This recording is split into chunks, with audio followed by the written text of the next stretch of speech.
Voltamos então com o segundo bloco do Fluminense em Debate, dessa segunda-feira, 12 de setembro de 2011.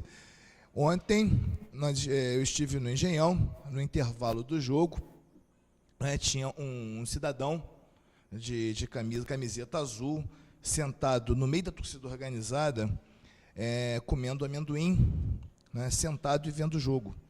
E era o nosso amigo Marcelo Vieira, estava lá, burguesamente, sentado lá, bonitinho, comendo seu amendoim. Aí eu cheguei lá, chamei, vem cá, senta do meu lado aqui, que agora você vai ter que torcer, tem que fazer barulho. Foi isso, Marcelo. Estava animado ontem a torcida ontem deu pelo menos nos últimos 10 minutos, deu um show.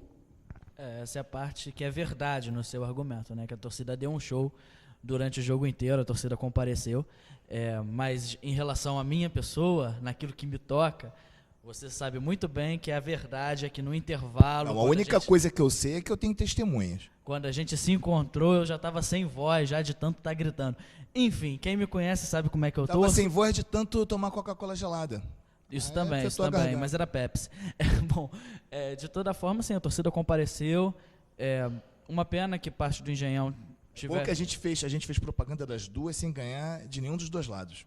Isso é legal. Mostra que nós somos imparciais. Mas a questão analisando um pouco mais sério, a torcida realmente fez a parte dela, compareceu, praticamente esgotou a carga que estava direcionada à torcida do Fluminense no jogo de ontem. E é aquilo, foi uma pena que não tenha podido lotar o Engenhão em sua plenitude, que um setor tivesse ficado fechado por inúmeros motivos. Tudo bem, a gente entende que a decisão da diretoria foi tomada 10 dias antes do jogo, então a previsão não era de lotação, mas eu acho que já é a partir de um erro você punir a torcida do Fluminense pelo aquilo que ela não vem apresentando. Ainda mais, eu acho que isso aí tem outro problema, que você deixa, é o tipo de gestão engessada. Ou seja, você tem que definir 15 dias antes quantos lugares você vai disponibilizar, ou seja, você não pode botar carga extra de ingresso. Eu acho que esse é um assunto que tem que ser bem estudado, não é não, Paulo? Bom, eu juro que eu tentei entender todos os argumentos de defesa em relação a essa política da carga de ingressos para a partida de ontem. Mas eu tive dificuldade. Porque eu, sinceramente, não me lembro, em minha vida como torcedor, de ter ido a um estádio com o mando de campo do Fluminense, onde o setor inteiro ficasse indisponível para o nosso acesso, como mandante, numa partida inteira estadual.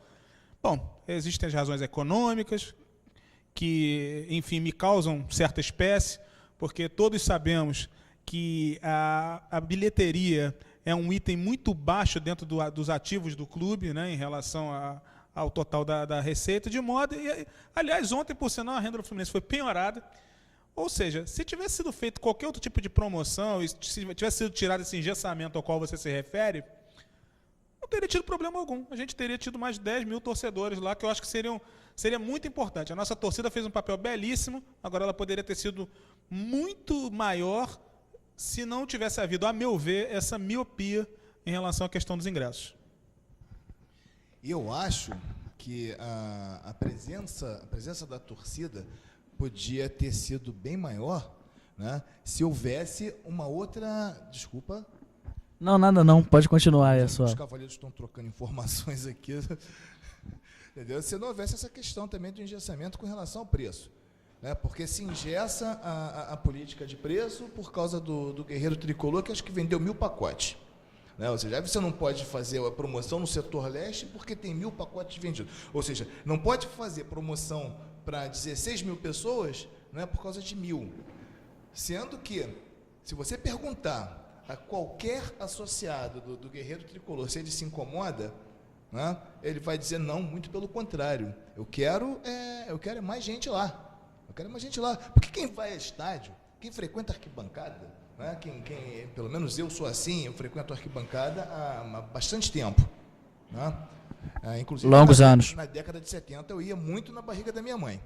Então eu frequento a arquibancada há muito tempo. Eu gosto de casa cheia.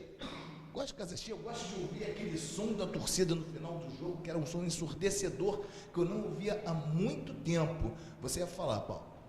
Não, só para te complementar, em relação ao seguinte, essa questão do Guerreiro Tricolor também me causa espécie, porque, se alguns lembrarem, em 2009 isso aconteceu.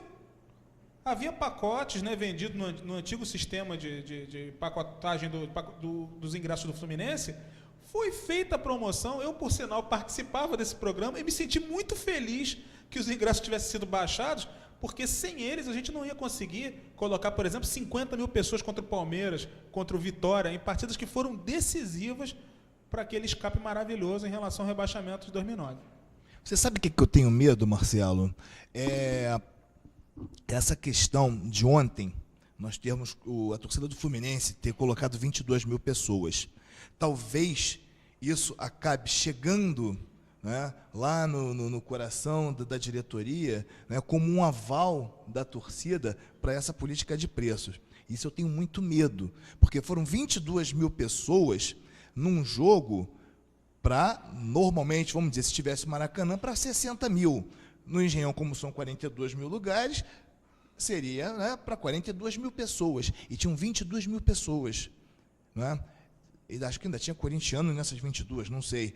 Então, eu tenho muito medo que a diretoria entenda isso como um aval para essa política de preços e continue mantendo isso, continue acreditando, entendeu, nessa bobagem.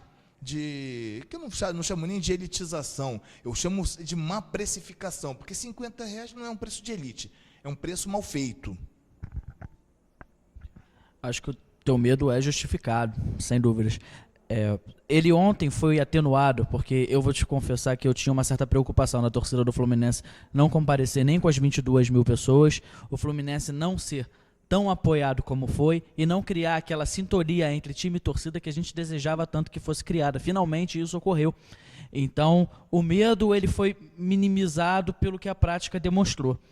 Foi uma preocupação muito séria isso aí, mas, de todo modo, eu fico satisfeito que dos males o menor, porque a torcida, mesmo com 22 mil, compareceu, criou essa sintonia, o time venceu, se empolgou e a tendência agora é que nós tenhamos melhores públicos. Em relação à questão do preço, eu já penso um pouco diferente. Se for cobrado 40 ou 50 reais com a demanda de um jogo no qual você vai ter o estádio lotado cobrando 40, 50 reais, como foi, por exemplo, no último jogo do campeonato passado, Fluminense e Guarani, que cobrou um preço elevado, mas nós tivemos um grande público no estádio porque aquele jogo era um jogo de alta procura, tudo bem. Você vai ver o preço de acordo com a importância do jogo. Exatamente, isso que tem que ocorrer. O que não pode é você cobrar 40 ou 50 reais num jogo de campeonato que o Fluminense no momento estava numa fase intermediária, no momento intermediário da competição, não vinha jogando bem, a torcida já não ia com preços baixos, muito menos iria com preços elevados. Então, esse é o problema. E em relação a esse jogo específico, principalmente pela questão da penhora, que foi muito bem colocada pelo Paulo aqui, não tinha porquê colocar o preço a 40, 50 reais. Para mim tinha que abrir o Engenhão inteiro, colocar os ingressos a 10, 20, 30 reais que fossem. Isso ia chamar o público, ia lotar o Engenhão, ia colocar 40 mil pessoas lá dentro e a partir dali você podia até aumentar o preço dos ingressos porque o torcedor ele ia marcar presença. Porque uma vez que ele foi, que deu certo, que o Fluminense ganhou, estabeleceu a relação, aí a torcida vai, independente de preço. Mas você precisa criar essa paixão do torcer, recuperar essa paixão, ainda mais porque o torcedor do Fluminense ainda sente falta do Maracanã. Ontem, como você bem disse, felizmente nós podemos voltar a escutar a torcida do Fluminense cantar alto e a reação dos jogadores após o jogo demonstra muito isso, principalmente o Fred e o Digão, que vieram até o centro do campo e agradeceram a torcida de uma forma muito enfática pela vasta presença e pelos cânticos entoados durante toda a partida. E outra coisa, eu fiz um levantamento ontem que mostra que, não vamos dizer que é 100% folclore, mas é pelo menos 50% folclore essa história da rejeição ao Engenhão pela torcida do Fluminense. Por quê? O Fluminense estreou no Engenhão contra o Ceará, eu estava lá, com 5 mil pessoas. O Fluminense vinha numa linha descendente no campeonato, ele vinha de, acho que nos 3 últimos jogos o Fluminense não tinha nenhuma vitória, né? Então o Fluminense vinha de 4 resultados negativos, apesar de estar na liderança. O jogo era às 7h30 da noite, era um horário horroroso, porque você para chegar no Engenhão 7h30 da noite é complicado, né? Quem vem do centro da cidade, aliás, de qualquer lugar, se você vier do centro da cidade é ruim, se vier da Barra é ruim, talvez seja o menos pior se você estiver vindo da Zona Norte. Até né? no Maracanã, 7h30 da noite era um horário Pois complicado. é, que você não pega na Zona Norte, de repente você não pega um fluxo de trânsito, dependendo também de onde estiver. Depois, o Fluminense teve jogos contra Grêmio, Corinthians, Guarani e Goiás, né? Ou seja, e Vasco. Foram 5 jogos que o Fluminense teve públicos razoáveis, até em termos de um estádio novo, né? Onde num bairro que parte da torcida julgava que ainda era habitado por índios, né? Então, o público era razoável. Então, se você tira disso aí os jogos que a torcida do Fluminense teve presença, vamos dizer, ridícula, né? Foram 3 ou 4 jogos. Entendeu? Foram 3 ou 4 jogos. Então, peraí, vamos dar uma chance ao Engenhão. Vamos fazer uma promoção como a de ontem, de R$10 a norte e a sul, para ver se a torcida vai. Porque o pessoal saíram com a última falácia de todas. Não, porque nem que a gente coloque o ingresso a R$1, a torcida vai. Mas daí eu pergunto, quando foi que colocaram o ingresso a R$1? Quando foi que colocaram a 10? Colocaram lá a norte e a sul, não era nem para a gente estar tocando nesse assunto, esse assunto era para o outro bloco, mas como nós começamos, né? Não é isso, André? Olha, a meu ver, essa questão dos ingressos passa, talvez, por uma ótica muito simples. Quem lota estádio é a classe popular. Mesmo com as expectativas que se tem no futuro, de que o futebol seja um produto consumido pela classe média, exclusivamente, em estádios menores no país, eu temo que essa visão não se encaixe à nossa dimensão continental. E quando eu falo, não somente em termos geográficos, como também no tamanho das torcidas.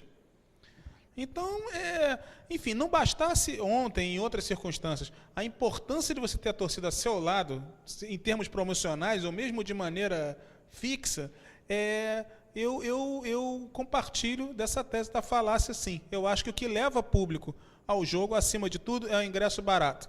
O pay-per-view não cabe, porque o verdadeiro torcedor, mesmo quando tem pay-per-view, ele vai ao estádio, né, se o preço for convidativo. E os preços não são. Tudo bem, pode ter uma diferenciação em relação à importância dos jogos, mas a gente está ainda, por mais que a gente tenha aqui uma empolgação, e o Fluminense até siga, nesse momento, numa situação muito boa, eu acho importante que se veja que a gente está ainda no meio do campeonato. Então, como nada seria decidido agora, acho que era fundamental ter um estímulo ao torcedor. E, para mim, ao mesmo tempo quando você falou que a gente teve públicos razoáveis em situações atípicas de horário no Engenhão, e esse é um fator muito importante que deveria ser utilizado para se estudar um maior fluxo de torcedores ao estádio. Os horários são absurdos. Os horários são patéticos. 21h50 é brincadeira. Os horários são patéticos, mas ainda assim a torcida se desloca com trem sim e com carro sim. O que decide no final das contas é preço. O sujeito, seja de que classe for, principalmente, até mesmo da média ou de outras, em outras circunstâncias, quando ele olha e coloca no papel que ele vai gastar R$40 de ingresso para levar 2 filhos e a esposa, ou vai gastar 250, ele acaba ficando em casa. Ou seja, não é um final de semana em família. É um programa que vai levar 4 a 5 horas do domingo. Né? Ou seja, se ele tiver só esse programa para levar a família para o estádio, são R$250. Isso aí não é coisa nem para classe média, né? Vou te falar. Eu acho isso. Enquanto a gente não fizer essa transição, enquanto isso não for feito de uma forma planejada, o estádio de futebol sempre foi a casa do torcedor popular. Tem, evidentemente, uma parcela das classes média e alta que frequenta, mas ela não é suficiente para encher um estádio como o Engenhão. Se a gente quer ver o Engenhão cheio, a gente tem que entender que parte daquele estádio tem que ser ocupado pela classe popular. E ela não pode pagar R$40 ou R$50 2 vezes por semana, uma vez por semana que seja. E tem um detalhe, né? Eu estava até falando dessa questão do Engenhão, né? Do histórico da presença de público do Fluminense no estádio. O que aconteceu no começo do ano? Já se entrou com uma política em que o preço de arquibancada, né? Se deu o valor, né, a uma arquibancada para um jogo da Libertadores de R$80. Ou seja, começaram a praticar no começo o valor que era para ser praticado nas quartas de final. né, da semifinal, por exemplo, um Fluminense e Corinthians, jogo decisivo, é como se fosse uma decisão de campeonato ontem. Se o Fluminense perde o jogo, o Corinthians abriria 12 de vantagens, a Deus tetracampeonato. Né? Mas, enfim, nós temos outros assuntos para tratar, mas eu tenho que encerrar esse bloco. Voltamos em seguida com o Fluminense em Debate.